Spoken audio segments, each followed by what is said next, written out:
नमस्कार दोस्तों, किसानों को उनके राइट न मिलना भारत में ये इतिहास लंबा पुराना। राजाओं महाराजाओं के जमाने से किसानों पर अत्याचार होते चले आ रहे हैं। पुराने जमाने में भी किसान और सेना राज्य की जड़ें हुआ करते थे, जहां पर किसानों से जबरदस्ती कर लिया जाता था और सेना को राजाओं के अपने पर्सनल इंटरेस्ट के लिए युद्ध में धकेल दिया जाता था। उस जमाने में लगभग हर राजा अपने राज्य विस्तार के लिए लड़ाइयाँ लड़ते थे। उदाहरण के लिए रसिया ने यूक्रेन पर आक्रमण अपने राज्य विस्तार के लिए किया है, जिसमें से अधिकतम सैनिक चाहते होंगे कि ये युद्ध ना हो, क्योंकि ये युद्ध उन्हें लड़ना है, ना कि रसिया के राष्ट्रपति को या जनता को। सेना अपने देश की सीमाओं की रक्षा करने के लिए बनाई जाती है, ना कि युद्ध लड़ने के लिए। लेकिन भारत की स्थिति यहाँ पर सही है, क्योंकि हमने अभी तक फालतू लड़ाइयाँ एक भी नहीं लड़ी। इन बेवजह लड़ाइयों के क्या प्रभाव पड़ते हैं देश के ऊपर, इकोनॉमी के ऊपर, इसके फायदे और नुकसान को देखने के लिए आप भारत और अमेरिका को एक तरफ, रसिया और पाकिस्तान को एक तरफ रखकर देख सकते हैं। ये एक अलग टॉपिक है, इस पर कभी और बात करेंगे। किसानों की बात करी जाए तो लगभग द्वितीय विश्व युद्ध के समय 1943 से 44 में बंगाल में भीषण अकाल पड़ा था। आज के समय जहां पर बांग्लादेश भारत का पश्चिम बंगाल, बिहार और उड़ीसा एडजस्ट करते हैं। इस भुखमरी में लगभग 30 लाख लोगों ने अपनी जान गंवाई थी। यह नंबर्स कई ज्यादा भी हो सकते हैं, क्योंकि उस समय भारत पर अंग्रेजों का शासन हुआ करता था और हमें उन्हीं के दिए हुए आंकड़े बताए जाते हैं। इस भुखमरी का असल जिम्मेदार था ब्रिटेन का प्रधानमंत्री विंस्टन चर्चिल, या यह कह सकते हैं कि अंग्रेज।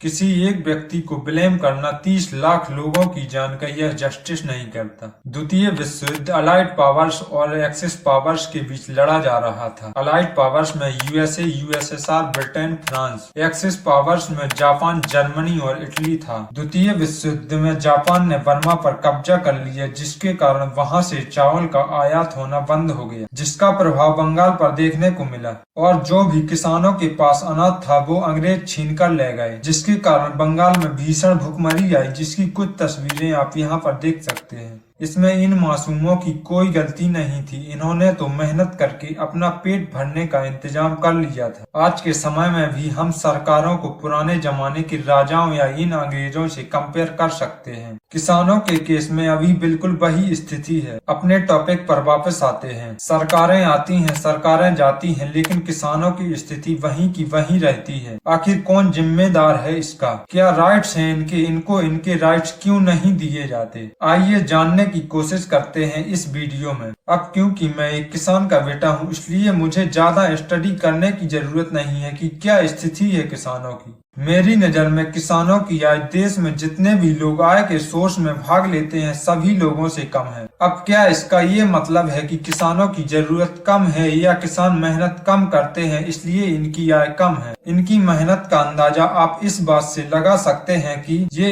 एक दिन भी अगर कहीं चले जाए तो इनकी पूरे साल की मेहनत बर्बाद हो सकती है। इतनी मेहनत के बाद भी इन पर मानसून, बाढ़, ओलों और प्राकृतिक आपदाओं का कहर बरसता है। ये ऐसे टॉपिक हैं जिन पर कभी बात नहीं की जाती, क्योंकि किसानों को टाइम नहीं है अपने काम से, और कोई इस टॉपिक पर चर्चा करना नहीं चाहता। और इनकी आय का लगभग 50% हिस्सा लागत में चला जाता है। किसान व्यक्ति को घर चलाने के लिए कितनी परेशानियों का सामना करना पड़ता है ये एक किसान व्यक्ति ही समझ सकता है। असल में यहाँ पर किसानों का मतलब है जो खेती करते हैं, ना कि वो साहूकार, नेता या बड़े बड़े लोग जिनके पास हजारों करोड़ों एकड़ जमीन है। इतनी मेहनत के बाद इनके अनाज की कीमत क्या होनी चाहिए आप लोग बताइए। लेकिन इनके अनाज की सही कीमत नहीं दी जाती है। यूएन की रिपोर्ट के अनुसार दुनिया में लगभग 25,000 लोग प्रतिदिन भूख से मरते हैं। भारत दुनिया का दूसरा सबसे बड़ा गेहूं उत्पादक देश है। भारत में एक साल में 107 मीट्रिक टन गेहूं का उत्पादन होता है। इसका एक बड़ा हिस्सा घरेलू बाजार में बिक जाता है, क्योंकि हमारी जनसंख्या 135 करोड़ को टच करने वाली है। अब इतनी बड़ी जनसंख्या को हमारे किसान मेहनत करके खिलाते हैं। 2021-22 के 11 महीनों में भारत ने 66 लाख टन गेहूं का निर्यात किया। सरकारी आंकड़ों के अनुसार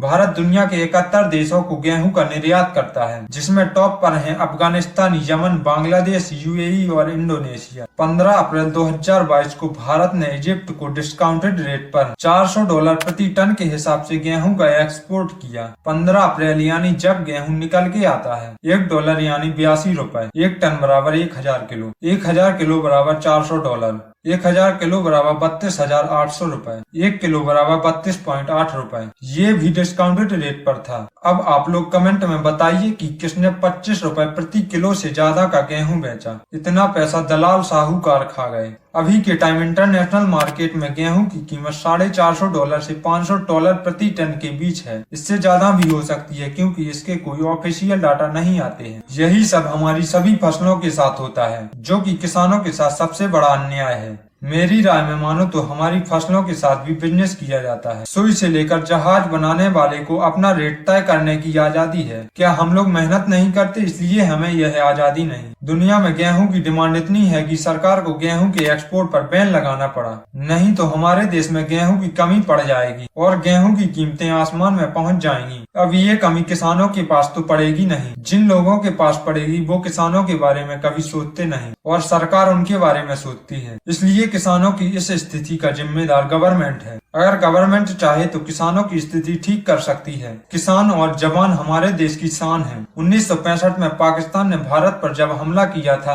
और हमारे देश में खाद्यान्न की कमी हुई थी तो लाल बहादुर शास्त्री ने नारा दिया था, जय जवान जय किसान। 1950-51 में भारत की जीडीपी में कृषि का योगदान 51.8% था। यह 2016-17 में 17.8% रह गया है और देश की 54.8% आबादी कृषि कार्यों में कार्यरत है। इसका मतलब है कि सभी लोगों की आय ने विकास किया लेकिन किसानों की आय ने कम विकास किया।